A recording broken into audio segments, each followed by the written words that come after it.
여러분, 성도가 된다라는 것은 다르게 표현하면 하나님 나라 백성이 된다라는 것이죠. 우리가 대한민국 국민이면 대한민국의 법을 따라야 됩니다. 우리가 만약에 국적을 바꾸게 되어서 미국 국적을 가졌다, 인도 국적을 가지게 되었다 하면 그 나라의 법을 또 따라야 되겠죠. 어디에 속하느냐에 따라서 그 속하게 되면 자연스럽게 그 나라의 법을 따르는 것이 당연한 것입니다. 우리가 하나님 나라 백성이 되었어요. 하나님 나라 백성이 이미 이 땅에 임했고 우리는 완성될 하나님 나라를 바라보며 사는 것이죠. 그렇다면 이미 이 땅에 임한 하나님 나라의 법을 따르는 것이 당연한 것입니다. 여러분 생각해 보시기 바랍니다. 나는 하나님 나라 백성, 예수 믿고 나서 새로운 법을 따라 사는지, 아니면 여전히 내가 기존에 가지고 있던 생각, 기존에 가지고 있던 법을 따라 사는지 우리 잘 생각해 봐야 됩니다. 저는 아이들이 컸어요. 아이들이 이제 어릴 때부터 자연스럽게 이 사회 생활을 하게 되면서 이 사회로부터 배우는 법들이 있죠. 그 사회로부터 배우는 법들이 당연하게 여겨지고 그것이 기준이 되고, 예수 그리스도를 믿음으로 새로 만들어지는 법을 무시하면 어떻게 하나, 이런 불안한 마음이 들기도 합니다. 우리 아이들은 어려서부터 신앙생활을 했죠. 엄마 아빠를 따라서 교회를 다니고 교회에서 먼저 그 법을 배우긴 했습니다. 그런데 문제는 사춘기가 되면서 사회 속에 나가고 사회에서 배우게 되는, 학교에서 배우게 되는 그 많은 법들이, 생활 습관들, 가치관들이 이 아이를 덮어버릴까 심히 염려되기도 합니다. 여러분, 그런 민감한 생각을 좀 가져야 됩니다. 예수 믿으면 예수의 법을 따라야 한다. 예수 믿으면 성경의 법을 따라야 한다. 이걸 분명한 것인데 성경 따로 내 생각 따로 그렇게 가지 않는지 잘 생각해 봐야 될 일입니다. 왜 이 말씀을 드리냐면 오늘은 경제활동에 대해서 먼저 말씀을 드리려고 합니다. 경제활동, 우리가 경제활동을 할 때 어떤 태도를 가져야 되는가, 그리고 죽음에 대해서 말씀을 드리려고 합니다. 먼저 경제활동입니다. 경제활동, 여러분 돈 문제, 쉽게 말해서 돈 문제, 돈을 벌고 돈을 어떻게 관리하고 돈을 어떻게 사용할 것인가에 대해서 우리는 서로 물어보기를 꺼려합니다. 여러분 그렇지 않습니까? 여러분 우리 앞에 계신 권사님, 뒤에 계신 권사님 한 달에 얼마 버는지 아세요? 물어볼 생각도 안 하죠. 왜냐하면 지극히 사적이라고 생각해서 그건 그냥 알아서 할 일이다 이렇게 생각합니다. 그러나 그렇지 않습니다. 사적이기도 하지만 어떤 태도로 해야 되는 것인가에 대해서는 우리가 서로 공유해야 합니다. 경제활동 마찬가지입니다. 지금의 돈에 대해서 마찬가지라는 것입니다. 돈을 어떻게 벌고 어떻게 관리하고 사용하는가, 어디에 어떻게 사용하는가 정말 중요한 것입니다. 그 경제활동에 있어서 성경은 아주 중요한 지침을 우리에게 주고 있습니다. 다른 성경을 한번 찾아보죠. 고린도후서 8장을 보겠습니다. 고린도후서 8장, 고린도후서 8장 1절로 5절 말씀.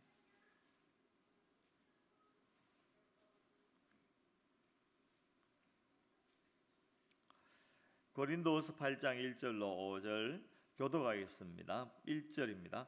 형제들아, 하나님께서 마게도냐 교회들에게 주신 은혜를 우리가 너희에게 알리노니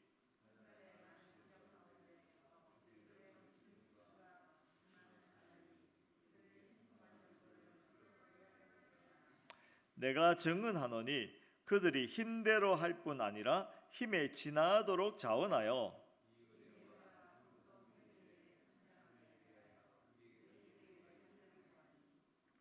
우리가 다 같이 우리가 바라던 것뿐 아니라 그들이 먼저 자신을 주께 드리고 또 하나님의 뜻을 따라 우리에게 주었도다. 아멘. 특별히 여기에서는 사용에 대해서 말씀하십니다. 사용.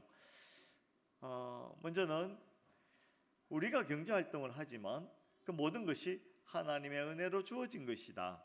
또 좀 더 다르게 말하면 하나님의 것인데 우리가 관리하는 것이다 라는 것이 먼저 잘 이해가 되어지면, 그러면 자연스럽게 사용에 대해서 하나님께서 하시는 말씀을 귀담아 듣게 되어 있습니다.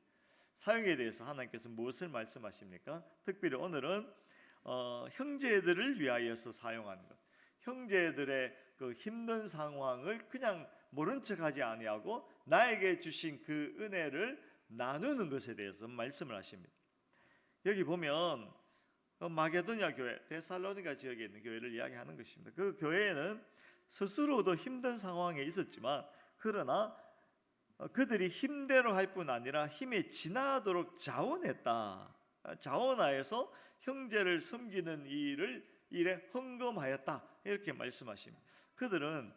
그들에게 있는 자원, 돈이죠. 돈을 형제를 섬기는 일에 정말 힘을 다하여서 헌금하였다, 구제하였다라고 말씀하십니다. 여러분, 말로만 하는 사랑은 사랑이 아니죠. 말로만 하는 것은 누구라도 할 수가 있습니다. 돈을 벌고 관리하고 사용하는데 말로 옆에 있는 형제가 지금 먹을 것이 없어요, 당장. 그런데 가서 따뜻하게 해라, 배부르게 해라, 저기 시장에 가서 사 먹으라. 말로 하는 것은 누구도 할 수 있어요. 그러나 말로만 하는 것은 그렇게 하나님께서 원하시는 일이 아닙니다. 정말 그 형제가 배고프고 지금 추운 경우에 있다면 자기의 것을 나눌 줄 알아야 됩니다. 요한일서 4장 20절에 말씀하시죠. 누구든지 하나님을 사랑하노라 하고 그 형제를 미워하면 이는 거짓말하는 자니 보는 바 그 형제를 사랑치 아니하는 자가 보지 못하는 바 하나님을 사랑할 수 없느니라. 우리가 하나님을 사랑한다, 하나님을 믿는다, 하나님을 섬긴다라고 예배도 하고 봉사도 하고 구제도 하고 한다라고 하지만 그러나 내 옆에 있는 형제를 보고 구체적으로 도와주지 않으면 거짓말하는 사람이네. 거짓말. 그 형제의 아픔을 보고 긍휼한 마음으로, 사랑의 마음으로 자기의 것을 나누어 주지 않으면 그건 진짜 사랑이 아니다. 사랑이 아니다. 거짓말이다. 우리 교회가 하고 있는 헌금 중에 지정 헌금이 있습니다. 지정 헌금을 한 지가 이제 한 3년째인가요?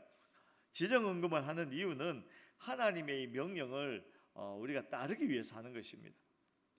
저는 이것을 이제 지정 헌금을 만들 때 원래 의도는 사실은 교육적인 의도가 먼저였습니다.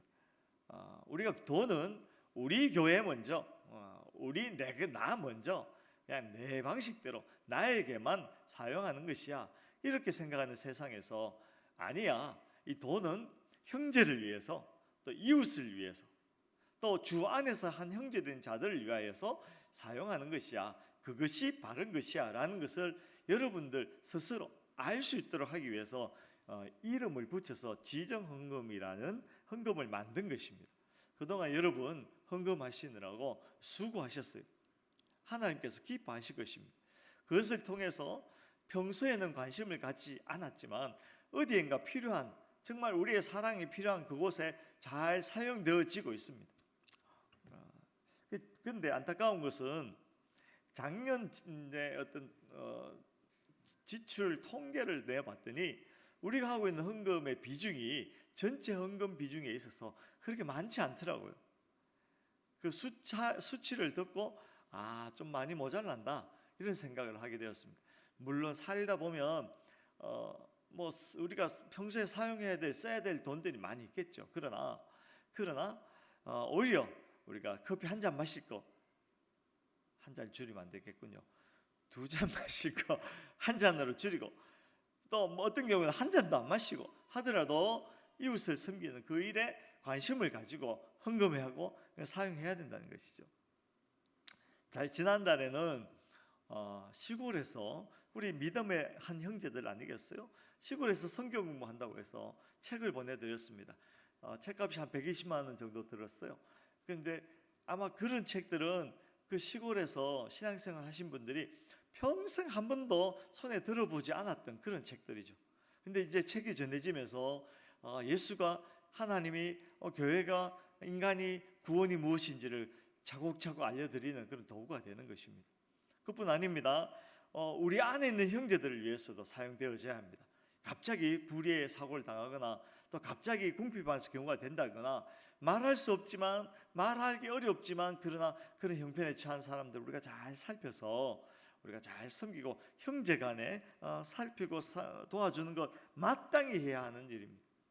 그것을 했다고 자랑할 것도 없고 그것을 했다고 우쭐해할 필요도 없어요. 해서도 안 되는 것이죠.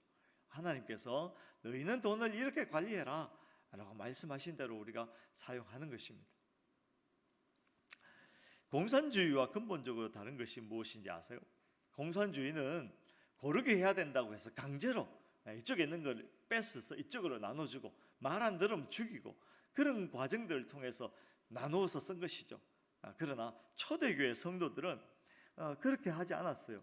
강제로 한 것이 아니라 성령께서 그 안에 역사하심으로 공감 능력이 극대화되어서 형제의 아픔이 나의 아픔이 되어 자연스럽게 나의 자원을 나누어 주게 된 것이죠. 자발적으로 그 일이 일어났다는 것입니다. 형제와 내가 고르게 되는 것입니다. 물론 똑같이 하는 이야기는 아닙니다. 그러나 형제가 지금 당장 힘들어서 쓰러지고 넘어져 있는데 그걸 모른 척하면 안 된다는 것입니다.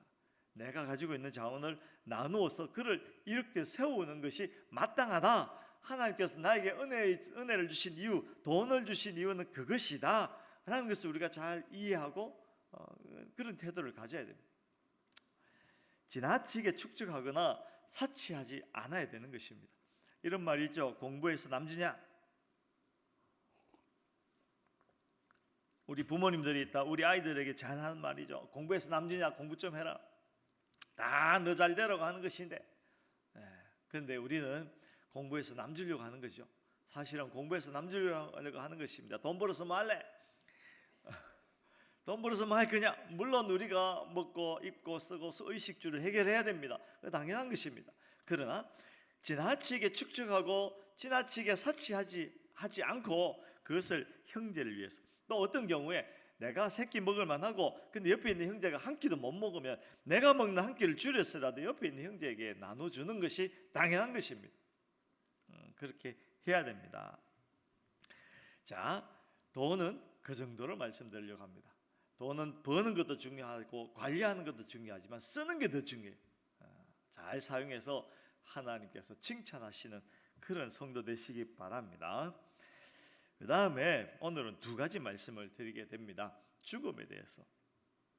여러분 죽음을 어떻게 생각하십니까? 죽음은 생각하기 싫지요. 죽음은 생각하지 않아도 저절로 오는 것이니까 죽음을 뭐 그렇게 생각할 거 뭐 있냐 이렇게 생각할 수가 있습니다. 그러나 여러분 죽음은 생각하지 않는다고 생각하지 않게 되는 게 아닙니다. 생각하지 않는다고 사라지는 게 아닙니다. 죽음은 회피할 수 없는 주제입니다.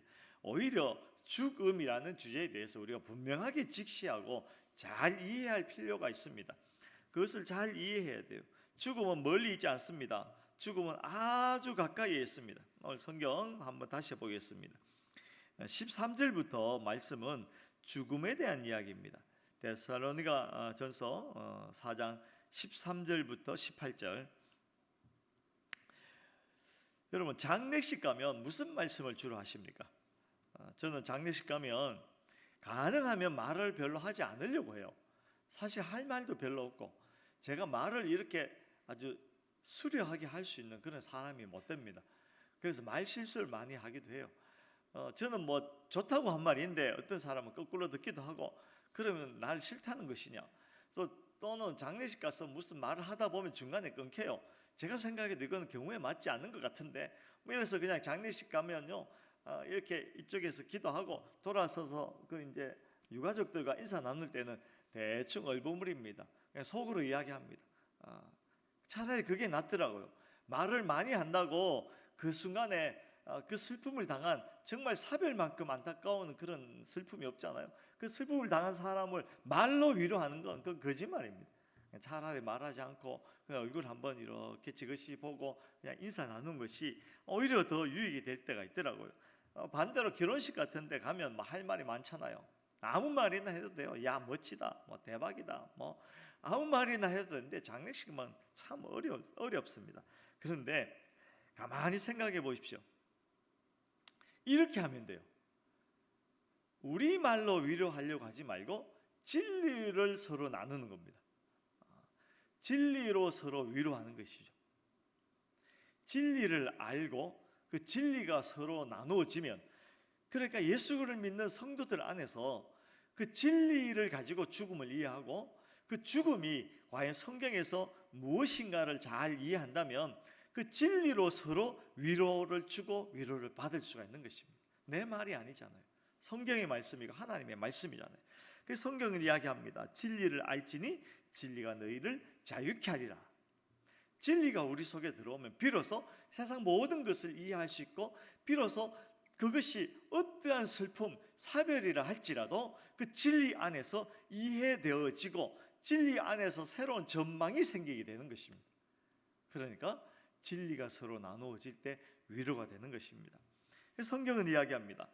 죽음이 무엇입니까? 13절, 14절, 15절에 보면 성도의 죽음은 자는 것이다, 이렇게 이야기합니다. 자는 것이다. 세상은 이야기합니다. 제가 장례식에 가면 늘 드리는 말씀이 있어요. 죽음이 끝이다 라고 생각해요. 세상 사람들은 죽음은 끝이다. 끝이니까 얼마나 슬프겠습니까? 이제 끝이고 모든 것이 무고 그 사람이 수고하고 애쓰고 이루려고 했던 모든 것도 헛사가 되고 그동안에 쌓아왔던 형제간에 또 가족간에 쌓아왔던 사랑도 그냥 다 헛사가 되고 끝! 더 이상 이룰 수 없고 볼 수 없고 만질 수도 없고 그렇게 되는 것이다 라고 이야기합니다. 그러나 성경은 이야기합니다. 죽음이 끝이 아니다. 잔다. 자는 게 무엇입니까? 깨어날 때가 있는 것이죠. 깨어날 때가 있습니다. 여러분 잘 때 그런 생각 하시나요? 내가 오늘 밤에 자면 이제 끝이구나. 여러분 어제 주무실 때 그런 생각 하셨나요? 제가 젊은 시절, 지금도 젊습니다만 20대쯤 됐던 것 같아요. 그때 그런 생각이 문득 들 때가 있더라고요. 내가 지금 자는데 내일 아침에 눈을 못 뜨면 어떡하지? 그런 생각이, 왜 그런 생각을 했는지 모르겠는데 그런 생각이 든 때가 있었어요. 그러나 일반적이지 않죠. 여러분 모든 사람들은 잘 때는 내일 일어날 것을 기대합니다. 그렇지 않습니까? 성경은 성도는 죽는 것이 아니다.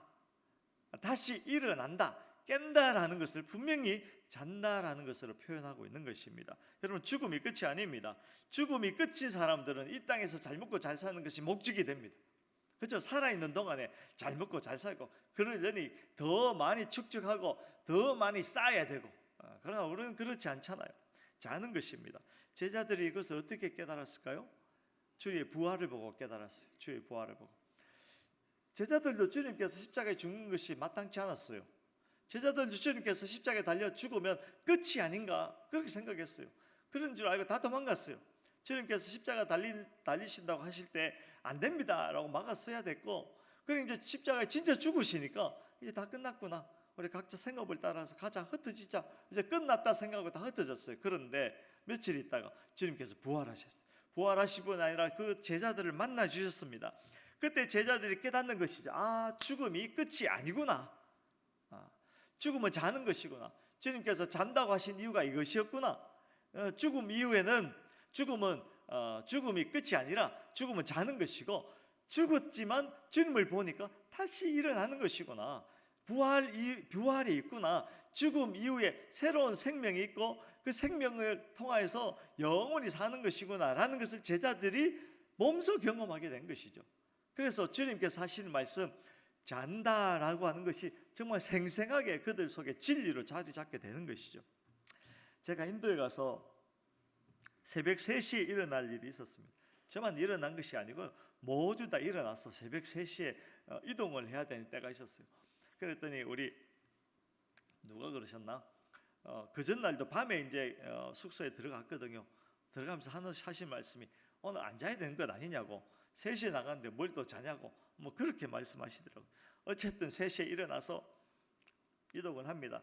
여러분 사실은 그 전날 한국에서부터 출발했거든요. 비행기를 길게 타고 가서 밤에 그 전날에 도착했고, 그 다음 날을 또 이제 그 빈민촌에 있는 아이들 또 공부하는 데도 가보고 선교사님도 만나고 또 그 델리가 어떻게 생겨 먹었는지 또 유적지도 가보고 하루 종일 돌아다니고 밤에 들어왔어요.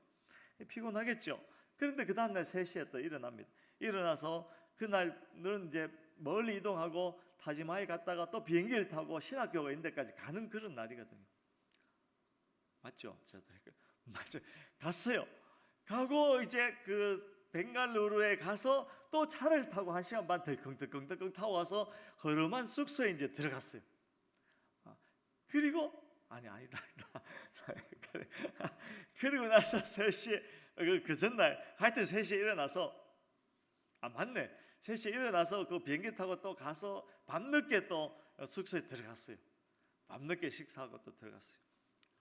여러분, 그런데요, 다들 안 죽고 그 다음날 일어나서 또 회복돼서 그 다음날 일정을 또 했어요. 자는 건 그런 겁니다. 자는 건 그냥 끝내는 것이 아니라 새로운 날을 기대하게 하고 새로운 시간을 맞이하기 위해서 준비하는 시간이에요. 그 3시에 일어나서 움직였지만 그 다음날 다시 자고 일어나니까 멀쩡하게 다시 돌아가는 그러니까 움직였던 것이죠. 우리 권사님께서 하신 말씀이 푹 주무셨대요. 푹 주무시고 그 다음날 또 일정을 이제 소화했어요. 네, 자는 것은 끝이 아닙니다. 성도의 죽음은 자는 것입니다. 성도의 죽음은 자는 것이고, 잔다는 것은 그 다음날 새로운 세계를 준비하는 것이죠. 그것이 죽음입니다. 여러분, 우리가 자다 깨어나면 무슨 일이 펼쳐지겠습니까? 이런 다시 만난 일이 펼쳐집니다. 누구와 만납니까? 주님과 만납니다. 주님께서 압도적인 영광으로 이 땅에 임하십니다. 주님께서 압도적인 영광으로 이 땅에 임하십니다. 우리가 자다 일어나면 그 주님을 만나게 될 것입니다. 어떤 모습으로 오실지 우리가 정확하게 알 수는 없지만 가신 그대로 오신다고 하셨으니까 구름 타고 오시겠죠. 압도적인 영광으로 이 땅에 임하십니다. 여기 임하실 때 그 재해가 일어날 때 먼저는 잠자던 자들이 일어나게 됩니다. 잠자던 자들이 일어나서 주님을 먼저 만나게 되고, 그리고 살아있던 우리가 또 들림받아서 주님과 합류하게 되는 것이죠. 그리고 잠자다 일어나면 자기 이전의 세상과는 전혀 다른 세상이 펼쳐지게 됩니다. 전혀 새로운 사회가 펼쳐지게 됩니다. 새로운 질서, 새로운 삶의 방식, 아픔도 없고 슬픔도 없는 전혀 새로운 세계가 펼쳐지는 것입니다. 요즘 AI가 나와가지고 로봇이 나와서 새로운 세계가 펼쳐진다고 합니다. 여러분, AI가 뭔지 아시죠? AI, 쉽게 말하면 예전에 이세돌 바둑 떠갖고 이세돌을 이겨버렸던 그 컴퓨터가 AI입니다. 근데 요즘은 더 발달했어요. AI의 특징이 뭐냐면 자기가 스스로 공부를 해요. 스스로 학습을 해요. 학습하는데 어떻게 하냐면 온 세계에 있는 데이터들을 다 이제 검색해서 그것을 보고 계속해서 읽고 또 읽어서 조합하고 해서 새로운 것들을 자꾸 축적해 가는 것입니다. 그러다 보니 AI가 어디까지 가냐면요, 사람의 감정을 정확하게 표현합니다. 어떤 상황이 되면 이런 감정이 나오고 어떤 상황이 이런 감정이, 그렇게 돼서 사람들이요 그 AI가 표현하는 감정을 진짜 감정으로 받아들이게 됩니다. 그러면 AI와 사랑을 나누게 됩니다. 컴퓨터로 사랑을 나눈다니까요. 그것까지 발전합니다. 그래서 지금 벌써요 AI가 사실은 인간들이 할 수 있는 작업을 능가하는 작업들이 많이 있잖아요. AI가 발전할수록 그 사람들이 해야 되는 수많은 작업들을 AI 컴퓨터가 대신해 줍니다. 그것뿐 아니라 얼마 전에 테슬라에서 로봇을 만들었어요. 로봇가 얼마나 발달했는지 관절을 만들었는데, 손에 관절을 만들었는데 그것이 얼마나 섬세한지요. 여러분, 계란이 요리하기가 좀 어려운 측면이 있어요. 왜냐하면 그걸 정확한 세기로 잡고, 세게 잡으면 푹 부서지잖아요. 로봇 기계 힘으로 잡으면 부서질 수밖에 없잖아요. 근데 그걸 정확하게 딱 잡고 그걸 반으로 딱 쪼개요. 로봇가 그랬다니까요. 그게 생각해 보세요. 그게 얼마나 어렵겠어요. 그죠? 계란인데 그걸 딱 쪼개더니 계란 후라이를 해요. 그것뿐 아닙니다. 사람이 자고 있는데 로봇가 가더니 자고 있는 사람을 툭툭 이렇게 해요. 그러더니 이불을 이렇게 툭툭 틀어서 개요. 면을 맞춰가지고 개고, 그것뿐 아니라 베개 있죠. 이 베갯잎을 가져오더니 베갯잎 속에 베개를 집어넣어요. 잘 안 들어가잖아요. 그게 들고 툭툭 틀고 뒤집고 하고 밀고 하더니 딱 집어넣어요. 로봇가. 그 로봇을 테슬라에서 얼마에 판다고 하는지 아세요? 여러분, 얼마 하면 살까요? 그 사면요 우리가 집에서 하는 대부분의 노동에서 해방됩니다. 주부 여러분들 특별히 해방됩니다. 요리도 하고 뭐 청소는 말할 것도 없고 말동무도 해줄걸요. 얼마 하면 사시겠어요? 2천만 원에 판대요. 2천만 원. 몇 년 후에 2천만 원짜리 로봇을 만들어서 팔겠대요. 아마 그러면 그쯤 되면 집에 로봇 한 대씩 다 아버님 집에 로봇 한 대 놔드려야 되겠다, 뭐 이런 생각할 겁니다. 힘든 혼자 계신 부모님들 가사 노동도 해야 되고 하는데 힘들잖아요. 저 같아도 2천만 원이면 그 식사 만들고 청소 해주고 하는 로봇 살 것 같아요. 뭐 한 얼마 할부를 얼마를 하면 되나? 집에 계신 어머니에게 로봇 한 대 놔드려야 안 되겠어요? 파라다이스가 펼쳐질 것 같은 생각이 들 정도로 이 컴퓨터와 로봇가 발달하죠. 그런데 AI에게 물어봤대요. AI 그 컴퓨터에게 이 AI가 발달하면 이 사회가 어떻게 되겠니? 물어봤더니 고민하는 듯한 표정을 하면서 하는 말이, 이게 막 발달해서 오히려 사람들을 통제하는 그러한 것까지 가겠다, 이런 답을 했대요. AI와 로봇가 발달하는 것이 그렇게 긍정적이지 않아요. 사람들이 만들어낸 기술들이 우리를 정말 행복하게 파라다이스로 만들어줄 것 같죠? 그러나 그렇지 않아요. 주의 도래, 주의 다시 오심으로 많이 전혀 새로운 행복한 나라가 펼쳐지는 것입니다. 여러분, 그 사회, 새로운 사회를 고대하시기 바랍니다. 극치에 이르는 하나님 나라, 완성될 하나님 나라, 그 안에서 더 이상 눈물도 없고 슬픔도 없고 아픔도 없고 고통도 없는 그런 나라. 성경에서 오늘 보면 그렇게 표현하죠. 17절 보면 그 후에 우리 살아남은 자들도 그들과 함께 구름 속으로 끌려올려, 그 잠자들 자들 살아남은 자들이 다 구름 속에 끌려올려 들여져 공중에서 주를 영접하고 제외하게 하시리니 그리하여 그 결과 어떻게 해요? 우리가 항상 주와 함께 있으리라. 사랑하는 주님과, 정말 우리의 모든 것이 되신 주님과 함께 있는 상태. 꼴 보기 싫은 거 안 봐도 되고 그저 사랑하는 주님 얼굴만 보고 주님께서 주시는 그 평안과 위로와 기쁨과 소망과 우리가 형언할 수 없는 그 새로운 사회, 그 상태로 영원히 주님과 함께 한다는 것이죠. 여러분, 기대가 되지 않습니까? 진리가 우리 속에 들어오면 기대하게 돼 있어요. 이 진리를 가지고 장례식에서 서로 나누고 위로하는 것입니다. 진리 알지? 그 진리 속에서 위로받고 그 진리 안에서 위로가 되는 것이죠. 한 가지 말씀만 드리고 설교를 마치려고 합니다. 저에게는 조카가 한 명 있었어요. 제가 말씀드렸죠. 이름이 대연입니다. 대연. 참 착했어요. 참 키도 크고 잘생겼나? 뭐 귀엽게 생겼어요. 정말 심성이 고왔어요. 이거 중학교 때 내가 구해올게 이 한마디 남기고 우리 가족들 편에서 이제 떠나갔죠. 방학이 돼서 친구들하고 겨울로 물놀이를 갔어요. 여름이었어요. 여름.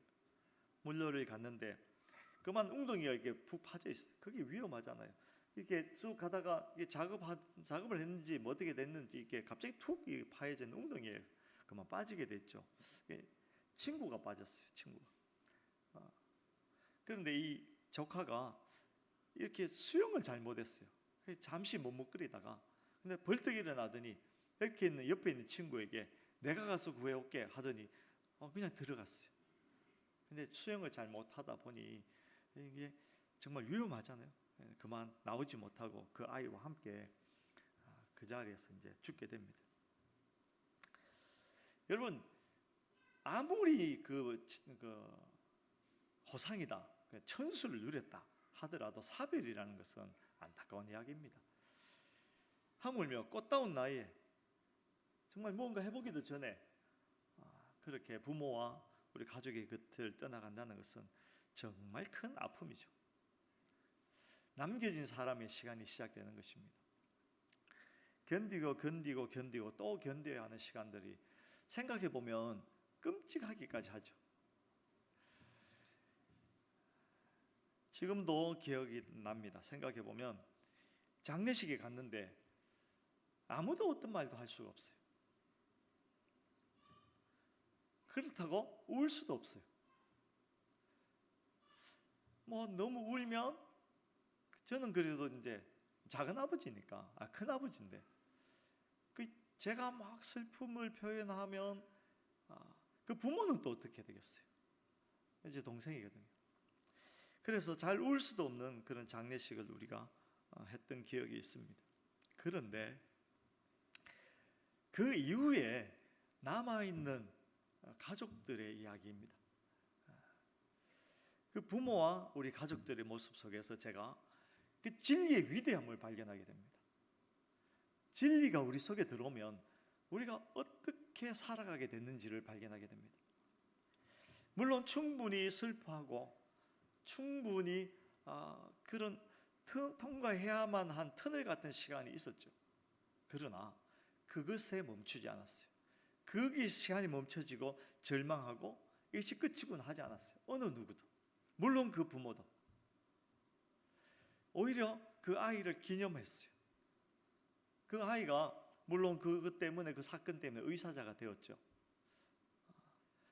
그 아이를 기념하고 그 아이의 행동을 기억하기 위해서 학교에다가 장학금도 주고 교회에 헌금도 하고 그리고 나무도 한 그루 심자 그런 제안을 하기도 했죠.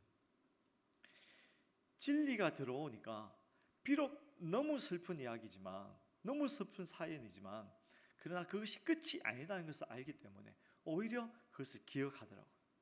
그리고 모였을 때 서로 모여가지고 그 아이의 이쁘고 행복했던 이야기 나누고 그리고 이것이 끝이 아니다는 것 그 속에서 그것 때문에 오히려 모였을 때 첫 번째 그 말하자면 첫 번째 추도 예배죠. 모였을 때 그 제가 말씀드렸던 것 같은데 국가에서 보내준 의사자에게 보내준 기념품이 있어요.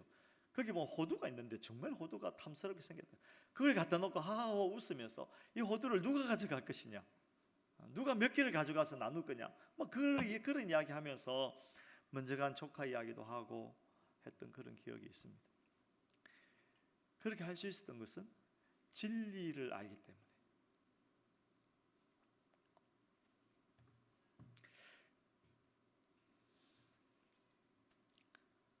비록 아프고 슬픈 이야기지만 진리를 가지고 그것을 해석해낼 수 있고 그 진리 안에서 자유할 수 있기 때문에 가능했던 이야기죠. 여러분 우리 조카가 지금 뭐 하는지 아세요? 자고 있어요. 그날 다시 일어나서 주님을 만나게 될 것입니다. 우리는 성도입니다. 우리는 주의 제자들입니다. 모든 것을 보는 눈이 성경의 눈으로 진리로 해석되어져야 되고 진리로 살아야 되는 것입니다. 진리로 사는 멋진 성도 되시기를 주의 이름으로 축원합니다. 우리 찬양하겠습니다. 우리에게 소원이 하나 있네.